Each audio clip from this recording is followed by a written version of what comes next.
আজ আমার জন্মদিন। সদ্যই প্রাণের প্রান্তপথে না, বাতায়ন পথে দেখতে পাচ্ছি স্টেজে ক্যাবারে মেয়ে নাচানো সেই লোহার ব্যবসায়ীটা গাড়ি নিয়ে ঢুকছে। সিল্কের পাঞ্জাবি আর সোনার চশমা পরা এই মঞ্চ লম্পট বেশ্যাদের জীবন নিয়ে কিচ্ছা দেখিয়ে টাকা কামিয়েছে, এখন একটা বিপ্লবী নাটক করে জাতি উঠতে চায়। সকাল থেকেই গাড়ি, টেলিফোন, ফুলের মালা, টেলিগ্রাম, গাড়ি, সন্দেশের বাক্স, টেলিফোন, মুর্শিদাবাদী আঁচল ওড়ানো ন্যাকামি, রজনীগন্ধার ঝাড়, ফোন, গাড়ি, চুরুটের বাক্স, চাতুরি মেশানে জড়িয়ে ধরা, ফোন, গাড়ি, বিলিতিরামের বোতল। এটি ফাঁকে আমাদের দলের শিবু আগে বস্তির মস্তান মালগাড়ি ভাঙত, এখন নাটক করে একগোছা লাল গোলাপে আমার পড়ার ঘরটাকে যেন উজাড় করে দিয়ে গেছে। আবার টেলিফোন, এবং পাশের ঘর থেকে শুনছো স্নানটা সেরে নাও, আবার কেউ এসে পড়বে। টেলিফোন, জুতোর শব্দ, এবং আমাদের বাড়ির পাশে একটা নদী ছিল। নদীর ধারে জোরদারের টাঙ্গিওয়ালা গুন্ডারা ধান কাটার সময় যেমন সার বেঁধে দাঁড়াতো, তেমনি এক সারি মাদার গাছ ছিল। থোকা থোকা লাল ফুলে জলের উপর আকাশ, আকাশের নিচে জল লাল হয়ে উঠত।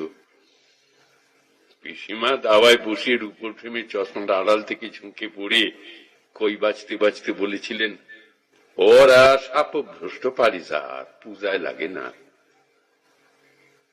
পরে শহরের গভীর তলদেশে শেকড় চাড়িয়ে দেওয়া প্রভাবশালী অনেক মাদার গাছ এবং রক্তমাখা পুষ্প প্রদর্শনী দেখেছি। সেও আজ বহুকাল আগের কথা। আজ আমার জন্মদিন। ম্লান হইল কণ্ঠে মন্দার মালিকা, এ মহেন্দ্র নির্বাপিত জ্যোতির্ময় টিকা মলিন ললাটে। দক্ষিণের এই বারান্দাটা আমার ভালো লাগে। সন্ধ্যের পর সামুদ্রিক বাতাসের আমিও কিছু অংশ পাই। এটা আমার বিশ্রামের বন্ধু, সংলাপের সঙ্গী। শীতল 5 প্যাকেট চারমিনার আনতে গেছে, এখনো এলো না কেন কে জানে। ও আবার দূরে জিনিস ভালো দেখতে পায় না। শীতল আমার এই শহরের প্রথম বন্ধু। মেকআপ দেবার সময় কালও বলছিল, আজ তোমার কি যেন হইছে, নস্টালজিয়ায় ভুগতেছ। শীতল এবং আমি একটা মিষ্টির দোকানে কাজ করতাম। সেও আজ 40 বছর আগেকার কথা। আজ সেই সব প্রশিক্ষক স্মৃতি মানেই তো অভিজ্ঞতা আমাকে কেমন যেন জড়িয়ে ধরে একটা ব্যাপক গন্ডগোলের দিকে টেনে নিয়ে যাচ্ছে। মাঝে মাঝে এরকম হয়, সমস্ত তোল পার করে বয়সের মধ্যভূমি থেকে কি একটা আলোড়ন, কোন দূর গন্ধবহ কাটা ছেঁড়া একটা মোচড়ানো আবিষ্কার, যেন মনে হয় কোন দূরতম অঞ্চল থেকে এক সুদূর পার্বত্য জলপ্রপাতের শব্দ, যেন কোন খরসান বর্ষা ফলকে গাঁথা ফুসফুস উঁচিয়ে মাঠে লাল দল বেঁধে কারা যেন চলে যায়। কার ফুসফুস? দাদাকে সেদিন সকালে আমি বাটি থেকে অন্যমনস্ক ভাবে গুড়মুড়ি খেতে দেখেছি। দাদা রাজনীতি করতেন, হয়তো তাঁরই রক্তের কিংবা জলের। শুনেছি জলের শব্দ, শুনেছি রক্তের শব্দ। দূরে, বহু দূরে কোন আতঙ্কিত অপরাহ্নের বাঁকানো রৌদ্রের ভিতরে আমার মার বুক ফাটা হাহাকার, বাবার মাথায় হাত দিয়ে পাথরের মতো বসে থাকা, থানার চাতালে চাটাই জড়ানো দাদার শরীর, আজ শুধু ভিতরের কুড়ে খাওয়ার নিঃশব্দকে জাগিয়ে তোলা, আর শুধু এক চূড়ান্ত আগুন মাখানো আতিথেয় থেকে আহ্বান জানানো, আর সমস্ত ছিন্ন অবসানকে বাজিয়ে তোলা দেওয়া, আর সমস্ত নিংড়ানো লেলিহান স্পর্ধাকে দিগন্ত থেকে দিগন্তে নাচিয়ে দেওয়া। বেজে যাও, বেজে যাও, বেজে যাও ঘন ঘোর ঘণ্টার ধ্বনি গর্জমান এশীয় প্রান্তরে।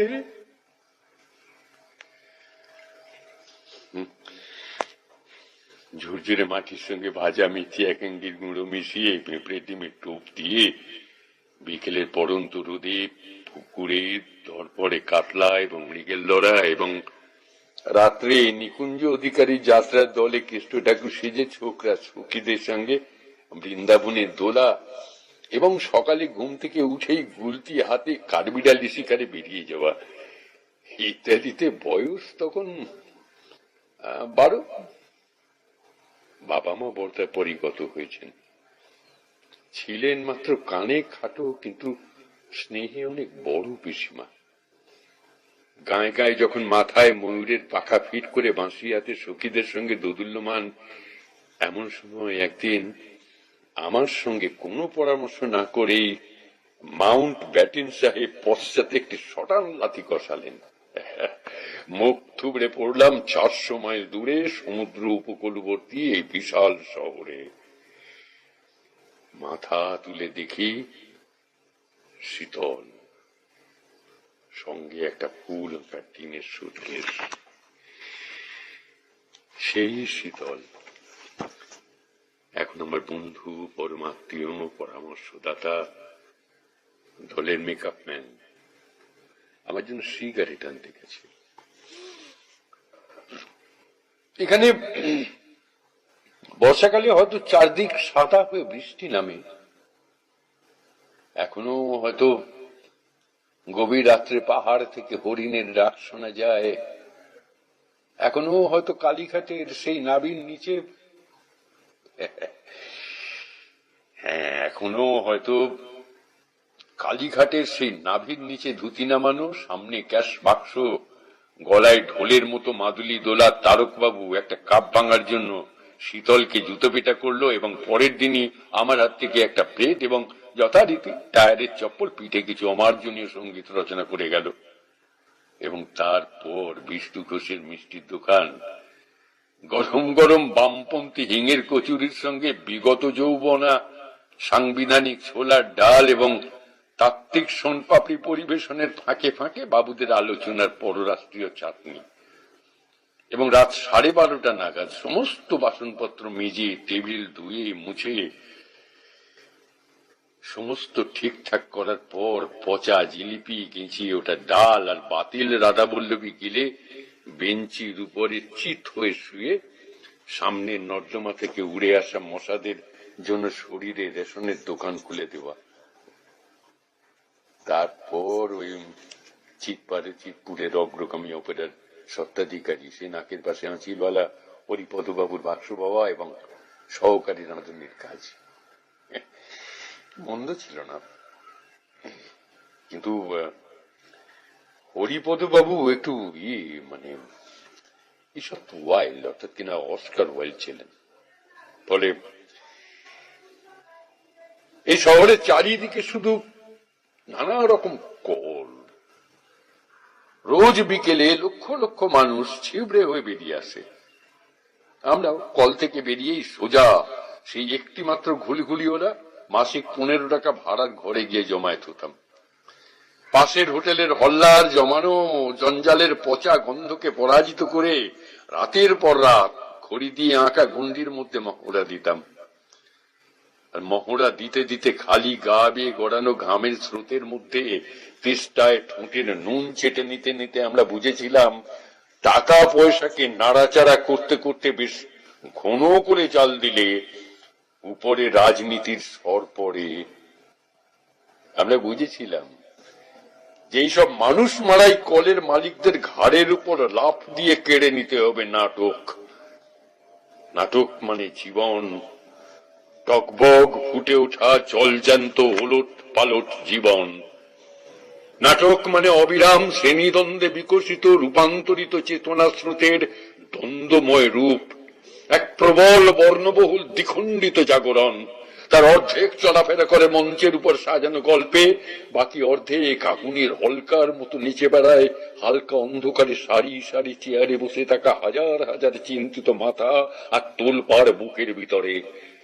সে অন্ধকারে উদ্গ্রীব নিঃশব্দের সামনে দাঁড়িয়ে, সেই হাততালিতে ফেটে পড়া খণ্ড জনসমুদ্র স্রোতের সামনে দাঁড়িয়ে আদম্ব স্তম্ভ পর্যন্ত শব্দের মানে জীবনের উন্মোচিত উচাটনকে দখল করে নিতে নিতে এই মহানগরীর ছিন্ন ভিন্ন বিয়োগান্ত মহানাট্যে আমরা আবিষ্কার করেছি, আমরা গুটি পোকার মতো আমাদের শরীরের অখণ্ড কীর্তি, সমগ্র অস্তিত্বের সারাৎসার চুইয়ে পড়া জারক রস আর টান টান করে ওটা মাংসপেশির নির্যাতিত নির্যাসকে কীটের নিঃসৃত লালার মতো ব্যবহার করি।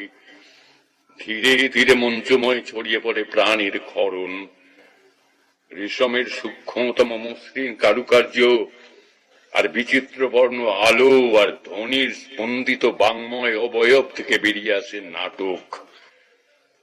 আর এই খণ্ডিত জীবন রঙ্গভূমিতে আমরা একই সঙ্গে হ্যামলেট এবং ফলস্টেপ, সূচনা এবং ভাঁড়ামি, দোলাচল সিদ্ধান্ত এবং অসম্পূর্ণ আর্তনাদ আমরা আবিষ্কার করেছি। আমরা আবিষ্কার করেছি যে অভিনীত চরিত্রের জাত আছে, কিন্তু অভিনেতার কোনো জাত নেই। আমরা রীতিহীন, গোত্রহীন, অভিভাবকহীন অপার নাট্য সংসারে অদ্বিতীয় প্রজাপতি। আমাদের পাখা ছিঁড়ে গেছে, তবু আমরা রং আর আলোর সাজানো বাগানে দাঁড়িয়ে ছিঁড়া কোঁড়া মানুষের মগজের কোষে কোষে আগুনের মধু সরবরাহ করি। আমরা দূরতম নদীর নিঃসঙ্গ কলস্রোত, মধ্যরাত্রির সমুদ্র গর্জন, ফুটপাতে ছবি আঁকিয়ে ডান হাত কাটা ছেলেটির ধ্যান বঙ্গ চিবুক, পিঠের চামড়া ঝলসে যাওয়া টাগড়া পর্যন্ত শুকনো রিক্সাওয়ালা, কংক্রিটের কলজে ফাটিয়ে চৈত্রের নির্জন কৃষ্ণচূড়ার আগুন, নগর বন্দরের ভিত পর্যন্ত নাড়িয়ে দেওয়া মিছিলের মানুষের, লক্ষ লক্ষ মানুষের মৃত্যুহীন কুচকাওয়াজ। আমরা ওথেলোর হৃৎপিণ্ড খেয়ে ফেলাই ঈর্ষা, ব্রুটাসের গণতন্ত্রের লড়াই, ম্যাকবেথের নিহত উচ্চাসা, মহাকবি মধুসূদনের প্রতিভায় জ্বলে ওঠা অস্থিরতা, কিংবা কেরোসিনের টিন থেকে বেরিয়ে আসা মধুসূদনের ঔপনিবেশিক স্থূলতাকে আমরা পাহাড়ি ঝর্ণার ছুটন্ত রূপলি মাছের ঝাঁক, কিংবা মহারণ্যের নিভৃত পত্র মর্মরকে কণ্ঠস্বরে, হাতের মুদ্রায়, পদক্ষেপে, দৃষ্টির ফলকে, বিশেষ সংকেতে অঙ্কির মতো ধরে দিতে পারি। আমরা ভিড়ের মধ্যে অন্ধ ভিখারি রাজা লিয়ার কিংবা বিদ্রোহী সাঁওতাল, আমরা স্তব্ধ রাত্রির জেলখানার দেওয়ালে দেওয়ালে লাফিয়ে ওঠা হাজার হাজার তরুণ বন্দির রক্ত ধারার মতো দুর্বার সংক্রামক, এবং আমরা সেই পুরোহিত ঐতিহাসিক আগ্নেয় রূপান্তরকে রূপ দিতে পারি। এবং তাই এতদিনে ওরা জেনে গেছে আমরা ওদের বিপক্ষে। আমরা চিন্তার অনেক গভীরে ভবিষ্যতের সুড়ঙ্গ কেটে চলেছি। আর তাই নাটক কোন ব্যক্তিগত উদ্বেগের উদ্গার নয়, পিরান্দেলেও ক্যামিউ বা ওয়েস্কারের দেউলিয়া অস্তিত্বে টানা পড়ে নেতা ছিলায় মুনাফা পাচার করার পুলক নয়। নাটক কোমর দোলানো আমন্ত্রণ বা বেকুবদের লালা গড়িয়ে পড়া গতর বিনোদন নয়, কোন তৃণভোজী বদান্যতা বা ওম শান্তি নয়। এবং তাই যদি হতো, তবে সত্যেন মিত্র কিংবা প্রবীর দত্তকে হত্যা করা হতো না। ওরা ঘুমন্তকে ভয় পায় না, জাগ্রত এবং জাগরণকে যুগপৎ খতম করতে চায়, ছিঁড়ে ফেলতে চায় সমস্ত আগ্নেয় পাণ্ডুলিপি। কারণ ওরা জানে গরিব মানুষের রাজনীতি মঞ্চে সীমাবদ্ধ থাকে না, নিঃশব্দে বটের বীজের মতো এলসিনোরের পচা বিশ্বাসঘাতক প্রাসাদের পাথরের ফাঁকে ফাঁকে ছড়িয়ে যায়। অস্থিপঞ্জরে গজিয়ে ওঠা শিকড়ে শিকড়ে জটিল জট পাকানো ঘৃণার আগুনে দিগন্ত উল্টানো মহাপতন ধ্বনিতে কেঁপে উঠবে প্রাচ্য রঙ্গভূমির এই আধা সামন্ততান্ত্রিক মঞ্চ। আর হয়তো সেদিন আমি থাকবো না, কিন্তু আমাদের দলের খোঁড়া বেহালা বাদক সিন্ধু ভৈরবের জবাব কুসুম সংকাশ ও আলাপে জাগিয়ে তুলবে হাজার হাজার পাখির অনন্ত প্রসারিত উল্লাস, নতুন ভোরের ভারতীয় বন্দনা গান।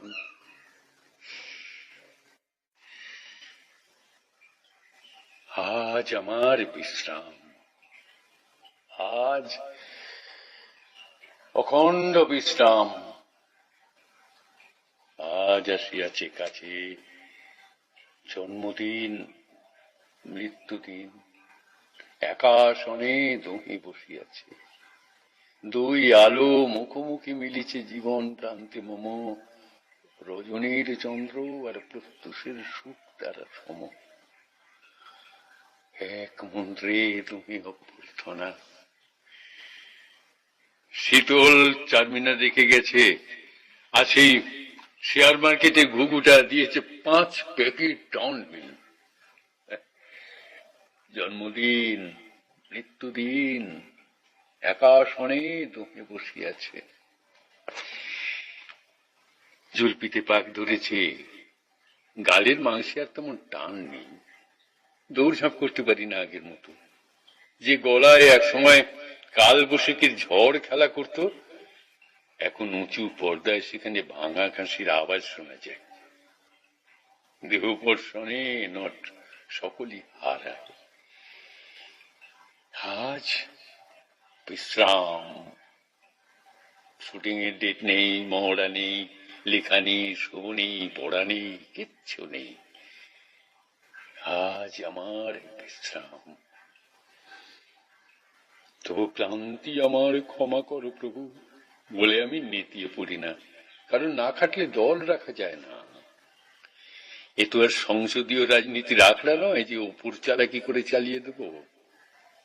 দর্শকেরা, বিশেষ করে কম পয়সার দর্শকেরা অতিশয় অবিবেচক এবং বিজয় বদরাগী হয়, চালাকি সহ্য করে না।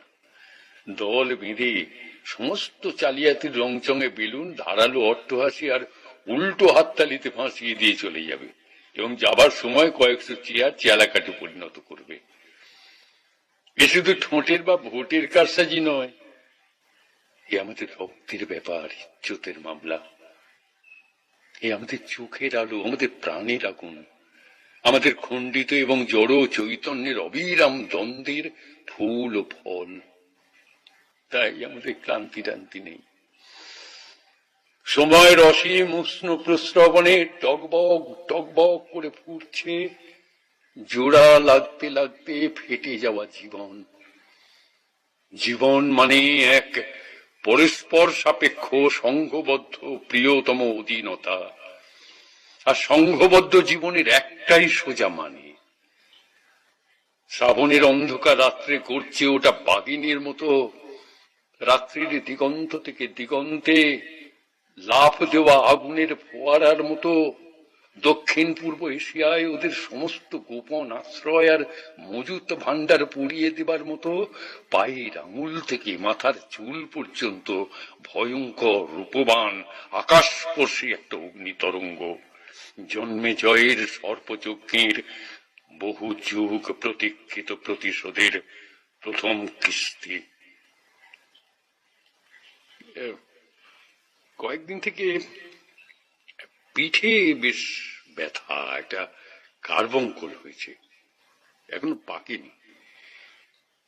পৃষ্ঠমঞ্চে এই স্ট্যাটিক কম্পোজিশন কি ডায়াবেটিক আইরনি কিনা কি জানে। এই শহরের খবরের কাগজের মালিকের পোষা সমালোচকরা আমাদের কাজকে স্তানিস্লাভস্কি এবং ব্রেক্টের সঙ্গে তুলনা করে। কেউ কেউ বলে আমি নাকি শিশির বাবু, লরেন্স অলিভিয়ার এবং চেরকাসবের ত্রিমাত্রিক ব্যক্তিত্ব। এরা রাগে ছটফট করতে করতে চিল্লায় আমাদের অনেক নাটক নাকি স্লোগান ধর্মী, রাজনৈতিক। ওরা অরাজনৈতিক, হিংসা বিবর্জিত, ফুরফুরে, নিজে মরুন এবং সাম্রাজ্যবাদের দালালদের বাঁচতে দিন নাদুস নুদুস মিষ্টি নাটকের পক্ষপাতী। সমালোচনায় আমরা বেশ প্রফুল্ল বোধ করি, বুঝি ওষুধে ধরেছে। এসব ন্যাকা বরযাত্রা জানে না যে এই ডেনমার্ক রূপী উপমহাদেশে যখন পচন ধরেছে, তখন রাজকুমাররা যতই সুচিন্তিত পাগলামি করুন কিচ্ছু এসে যায় না। অস্ত্র চিকিৎসাই একমাত্র খোলা রাস্তা। কিন্তু তবুও প্রশ্ন থেকে যায়, বস্তুকে ঠিক ঠিক কবজা করার প্রশ্ন, দ্বন্দ্বের স্বরূপকে চেনা এবং রূপ দেবার প্রশ্ন, চরিত্রের বিশ্লেষণ এবং বিশ্লেষণের চরিত্র নির্ণয় করার প্রশ্ন। একদিন নাটক শেষ হয়ে যাবার পর সবাই যখন সাজঘরে চা এবং সিগারেট নিয়ে তর্ক বিতর্ক করে, আমি মঞ্চে এসে দাঁড়াই, পর্দা সরিয়ে দিই, সামনে ফাঁকা হল, সারি সারি শূন্য চেয়ার, একটা চামচেকে চক্কর দিয়ে বেড়াচ্ছে হলের ভিতর। আমি আমার চিন্তা এবং কাজকে আমার পরস্পর বিরোধী বাসনার ফলের ভিতরে ছুরি চালিয়ে দিয়ে দেখি, আমি আমার ভালোবাসা এবং ঘৃণাকে হাতের তালুতে বিছিয়ে দিয়ে দেখেছি, যেন কোনো দিবাবসানে বাবুইয়ের বাসার মতো আমার সীমাবদ্ধ চিত্ররূপ তৈরি করার স্বপ্ন, যেন অভিমানী আধিপত্যকে স্রোতের বিপরীতে হাত দিয়ে স্পর্শ করা এবং বোধ করা, কিন্তু কিছুই ধরে রাখা যায় না, সবই ভেঙে টুকরো টুকরো হয়ে যায়। তরঙ্গিত বস্তুরূপ এমন এক মায়াময় খেলা যা আপেক্ষিক। ফলে সেই সারি সারি শূন্য চেয়ারের দিকে তাকিয়ে আমি প্রশ্ন করেছি, উত্তর পাইনি। কারণ আধা ঔপনিবেশিক শর্তে অর্ধেক বানানো এই আমি জানি, সমস্ত চিন্তাই শ্রেণীগত, সমস্ত উচ্চারণী ব্যক্তির মুখে শ্রেণীগত সংলাপ। কিন্তু আমি তো চেয়েছি নাটকের মধ্য দিয়ে সমস্ত দূরত্বকে হত্যা করতে। আমি জেগে উঠতে চেয়েছি, যেমন ভোরের বিস্ময় নিয়ে শিশু জেগে ওঠে।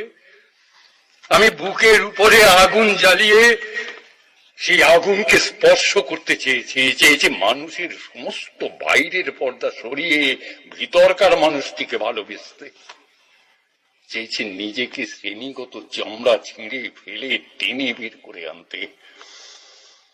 কিন্তু রিয়ালিটি তো শেষ পর্যন্ত সময়ের নদীর খরস্রোতে হঠাৎ খুলে ছিটকে পড়ে যাওয়া আমার এক পাটি জুতোর মতো।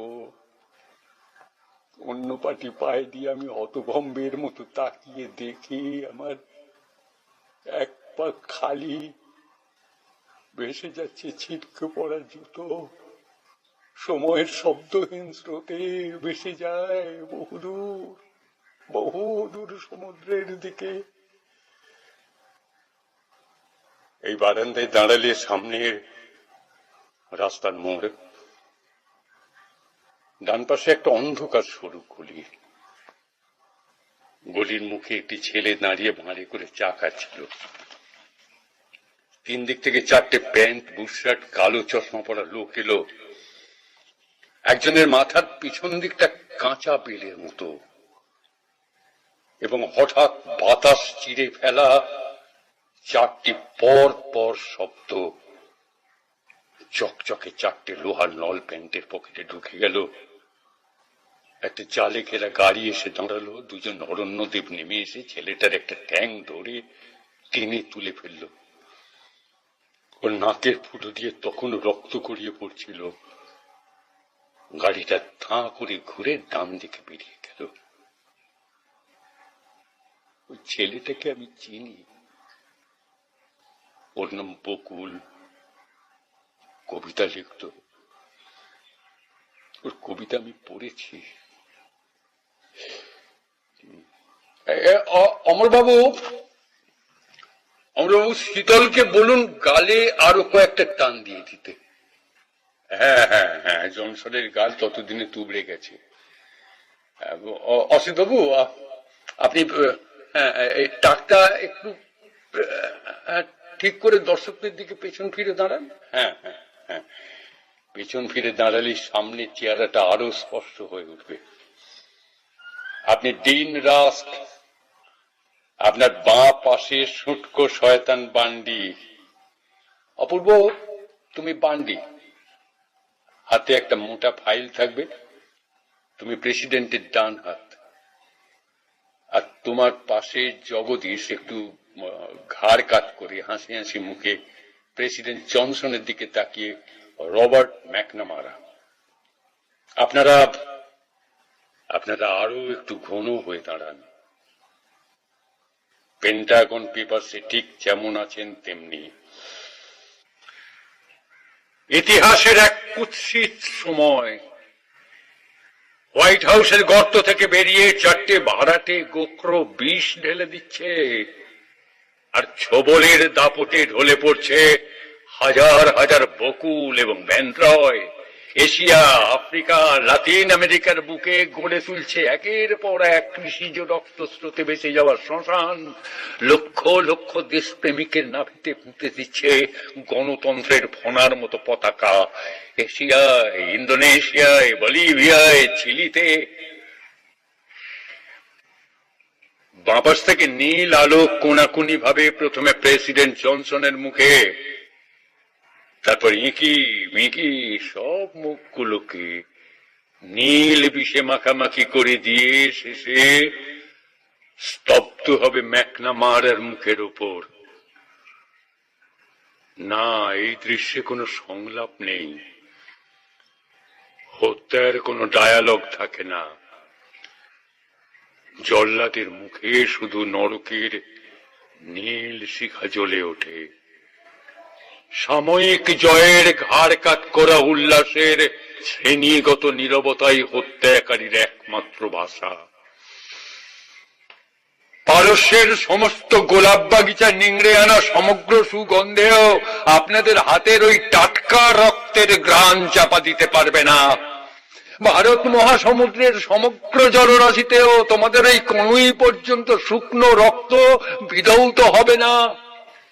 তোদের নির্বাচিত গুন্ডারা যাদের ধর্ষণ করেছে এবং হত্যা করেছে, সেই হাজার হাজার কুমারীর লজ্জা এবং চোখের জল তোরা আমার যেসব ভাইদের ধান ক্ষেতের আলের উপরে বর্ষা দিয়ে খুঁচিয়ে খুঁচিয়ে খুন করেছিস, তাদের জ্বলন্ত চোখের আগুন আর 10 আঙুলের নখ তোদের পিছু নিচ্ছে।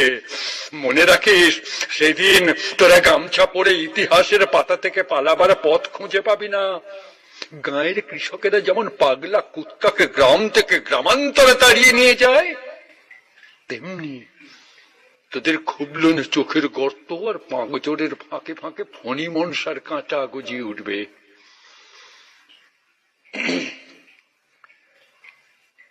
যে গলিটার কথা একটু আগে ভাবছিলাম, যে গলির মোড়ে বকুলকে আর এক শীতরাত্রির কথা মনে পড়ে। রাত তখন প্রায় 1টা। সন্ধ্যে থেকে টিপটিপ বৃষ্টি, মাঘ মাসের কনকনে রাত, তার উপর সামুদ্রিক বাতাসের চোরাই চালান এই শহরের বুকের ভিতর, ধমনির ভিতরে হু হু করে ঢুকে ফুটপাতের বাসিন্দা, নর্দমার ফাঁকা বড় বড় পাইপের ভিতর সাজানো সংসার এবং শ্রমলব্ধ খড়কুটোকে কাঁপিয়ে দিচ্ছে। মে দিবসে আমাদের প্রথম নাটক। এক টানা ঘন্টা 5 মহড়া দিয়ে কানে রুমাল বেঁধে প্যান্টের পকেটে 2 হাত গুঁজে গুঁজো হয়ে রাস্তায় চলতে চলতে হঠাৎ একটা শব্দ আমার ভিতরটা যেন ভেঙে দিল। ঠিক ওই রাস্তার মোড়ে একটি গাড়ি বারান্দার নিচে একটি মেয়ে অন্ধকারে একা পুঁটলি বুকে জড়িয়ে বসে আছে, আর বৃষ্টির ঝাপটা থেকে মাঝে মাঝে নড়ে ওটা পুঁটলিটাকে বাঁচাবার চেষ্টা করছে। মাঝে মাঝে দমকা বাতাস আর একটানা বৃষ্টির শব্দকে ছাপিয়ে আশেপাশে 3-4 তলা বাড়ির জানলায় ভারী পর্দা ঢাকা সুখী পরিবার থেকে ভেসে আসা স্টিরিওর যান্ত্রিক যৌন বাচালতাকে তছনছ করে দিয়ে সারা শহরের সমস্ত উটকো লাবণ্য আর গুপ্তঘাতক স্বচ্ছলতাকে দুমড়ে মুচড়ে কোনো উত্তাপের দিকে, খাদ্যের দিকে, স্পন্দনের দিকে ভেসে যাচ্ছে এই মানব শিশুর আর্তনাদ। কোন দূর অঞ্চলে, কোন নির্জনতম বধির মরুভূমিতে হয়তো খসে পড়লো একটি উজ্জ্বল নক্ষত্র। মা পুঁটলিকে বুকের কাছে ধরে রাখতে পারছে না। এই বৃষ্টি কেঁপে কেঁপে উঠছে চোখ না ফোটা আক্রোশ। কোটি কোটি জীবন হাড় কাঁপানো ঠান্ডা, দলা পাকানো বর্তমান, আর এই রাত্রে এখানে দাঁড়ালে শহরের পুরো চেহারাটা বোঝা যায়। বাড়ি, গাড়ি, বস্তি, ট্রাম, বাস, কলকারখানা, ধোঁয়ার ধুলোর স্তর পেরিয়ে হাজার হাজার পেতে রাখা খালি টিন এবং বাড়িয়ে দেওয়া আঁচলা পেরিয়ে নেড়া গাছ, তারের সমান্তরাল জটিলতা পেরিয়ে আরো দূরে ক্ষেত খামার, মন্দিরের চূড়া, উড়ন্ত হাঁসের ঝাঁক, আর আকাশের গায়ে হেলান দেওয়া মেঘের পাহাড় পেরিয়ে যেখানে আমার প্রৌঢ় চোখের শক্তি প্রায় নিভে যায়, তার পরপারে মিলিয়ে গেছে ইতিহাসের চওড়া রাস্তা। সময়ের ঘর্ষণে এবং সংঘর্ষে যেখানে সূর্যের শরীরের মতো অবিরাম অগ্নিকণা বর্ষণে চমকে ওঠা দিন ও রাত্রির যাওয়া আসা,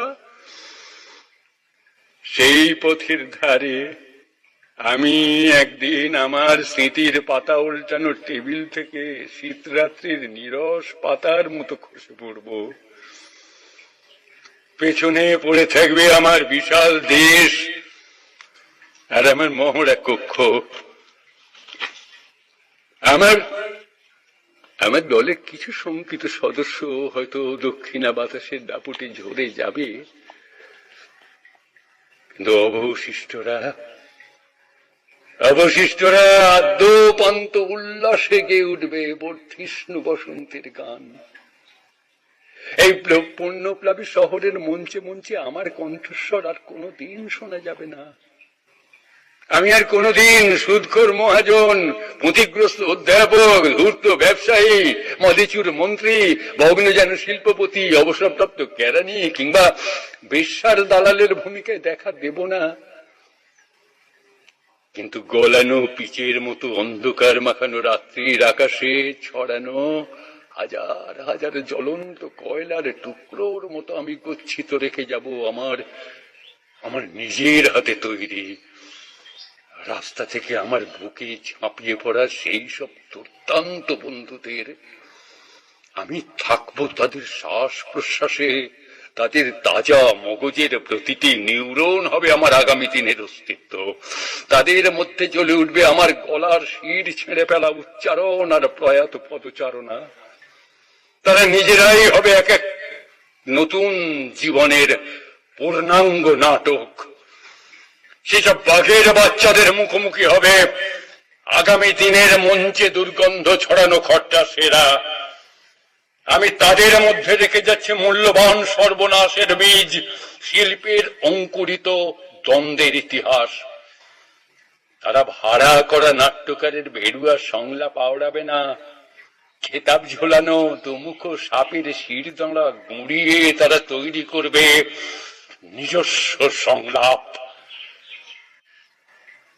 তারা বিকর্ণ বুদ্ধিজীবী, নিধিরাম সেনাপতি, ব্যাংকের কাস্টোডিয়ান, অস্ত্র কারখানার জেনারেল ম্যানেজার কিংবা দেবদাস মার্কা প্রেমিক নয়। তারা আঙুরের রসের মতো টলটলে, আশ্বিনের শিউলির বোঁটায় কেঁপে ওঠা অফুরন্ত আলোর সকাল।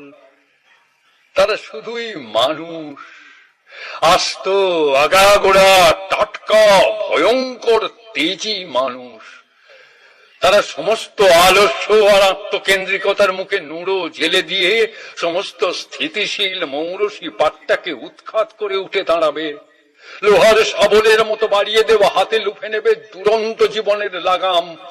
তারা ক্রমবিকশিত জঙ্গম, স্বাধীন, পরাক্রান্ত মহাজীবনের রূপকার, স্বনির্বন্ধ অশ্বারোহী। তারা নিরভিমান খেটে খাওয়া মানুষ, আমার বান্ধব, শিক্ষাগুরু, প্রিয়জন। আমার বিদায় বেলার মালায় হালকা দুঃখ ভাবে দুলে ওঠা কিছু টাটকা ফুল, কিছু আলোড়িত সৌরভ। আর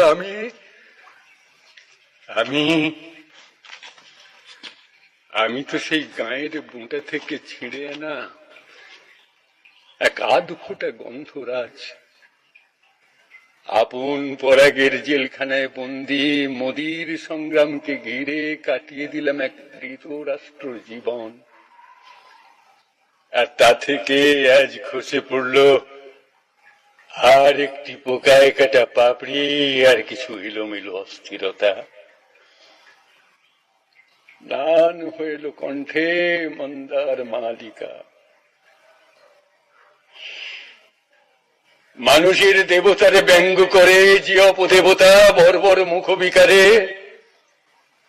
তারে হাস্য হেনে যাব, বলে যাব এ প্রহসনের মধ্য অঙ্কে অকস্মাৎ লোভ হবে দুষ্ট স্বপনের। নাট্যের কবর রূপে বাকি থাকে শুধু ভস্ম রাশি দগ্ধ শেষ মশালের।